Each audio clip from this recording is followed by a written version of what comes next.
सांसद हरेंद्र मलिक ने बांटी दिव्यांगजनों को ट्राईसाइकिल। सांसद हरेंद्र मलिक ने अपने आवास पर दर्जनों ट्राईसाइकिल। सपा विधायक पंकज मलिक ने भी बांटी। सांसद पिता के साथ दिव्यांगजनों को ट्राईसाइकिल। हरेंद्र मलिक ने मुख्यमंत्री योगी आदित्यनाथ व कौशल विकास केंद्रीय कैबिनेट मंत्री जयंत चौधरी के आगमन को लेकर निमंत्रण न मिलने पर जताया दुख। कहा कि हमारे मुख्यमंत्री हैं, दूसरे हमारे केंद्रीय मंत्री हैं, जनपद में आ रहे हैं और हम इनका स्वागत भी नहीं कर सकते। विपक्षी जनप्रतिनिधियों को निमंत्रण न मिलना दुर्भाग्य की बात है। सांसद जी, आज दिव्यांगजनों को उपकरण बांटे गए हैं, इसके बारे में देखिए, इसमें हम लोगों का तो प्रयास था, पंकज का प्रयास था कि उसके क्षेत्र के जो दिव्यांग हैं उनको चलने फिरने की सुविधा मिल सके। वो सामान्य तो नहीं हो सकते पर किसी के आस्तिक ना रहे, उसकी जागरूकता ने हमें भी प्रोत्साहित किया। और हमारे जिले का सौभाग्य है कि डॉक्टर चंद्र प्रकाश जैन जी से जब इस संबंध में अनुरोध किया तो उन्होंने ये कहते हुए कि अब तो मार्च का अंत आ रहा है, सहर्ष फिर भी अनुरोध स्वीकार किया कि खाली नहीं जाने देंगे, कुछ ना कुछ करेंगे। बड़ा मन है।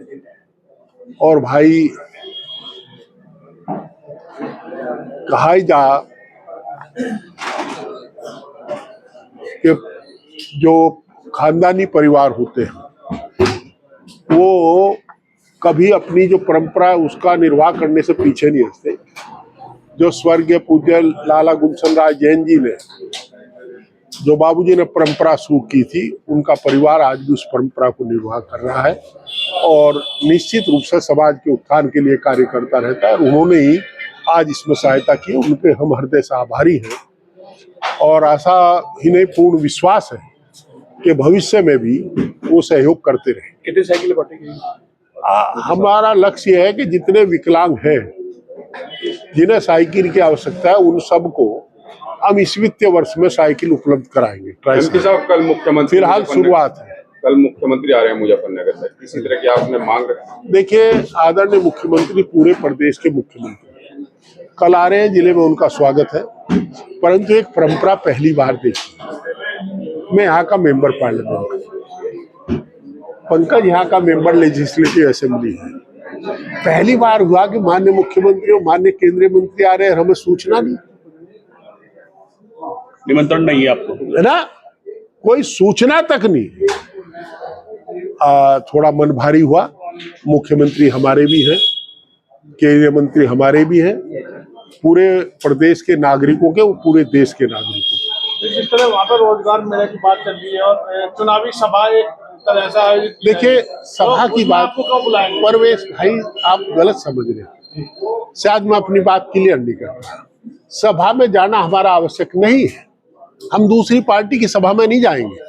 परंतु आज मुख्यमंत्री के रूप में आ रहे हैं, हम उनका स्वागत तो कर सकते थे, उन्हें सम्मान तो दे सकते थे, जो सामान्य शिष्टाचार है।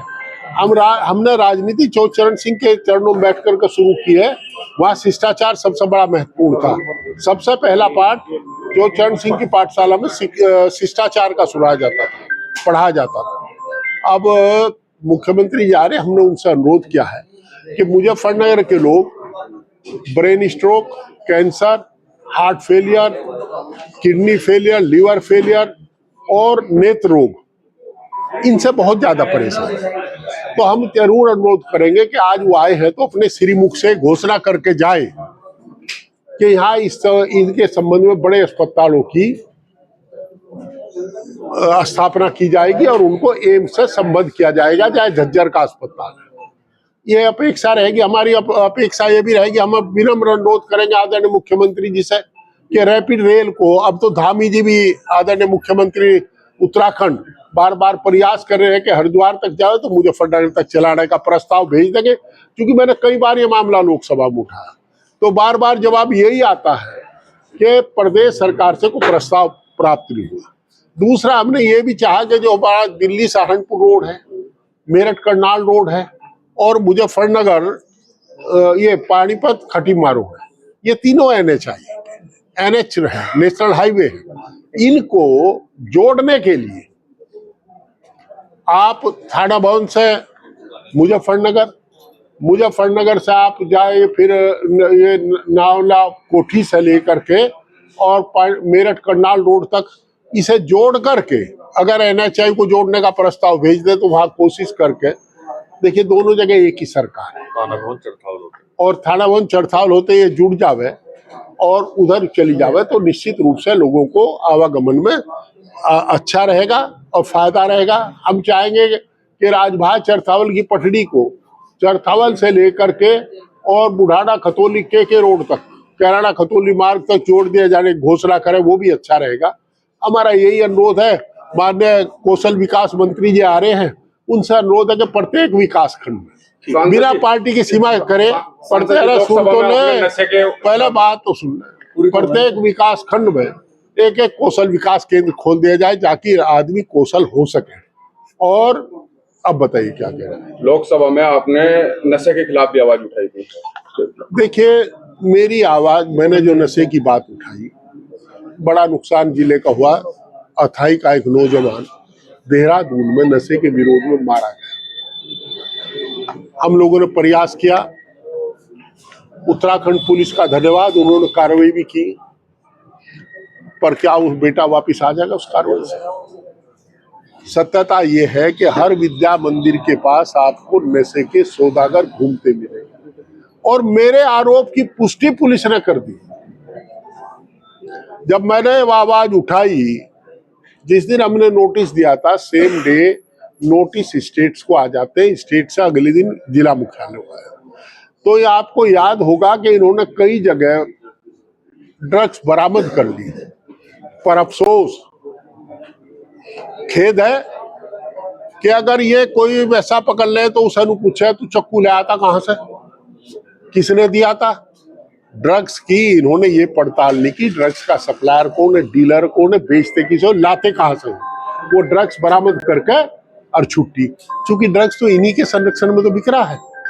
हमने रुका था, हल्ला किया पार्लियामेंट में, हमने नोटिस दिया, नोटिस की सूचना इन्हें मिली, इन्होंने ड्रग्स बरामद कर लिया। कल सरकार पूछेगी, कह देंगे हमने तो इतना ड्रग्स बरामद किया। तो हमारी एक आरोप की पुष्टि तो होगी कि जिले में ड्रग्स है, ये तो मानेंगे आप।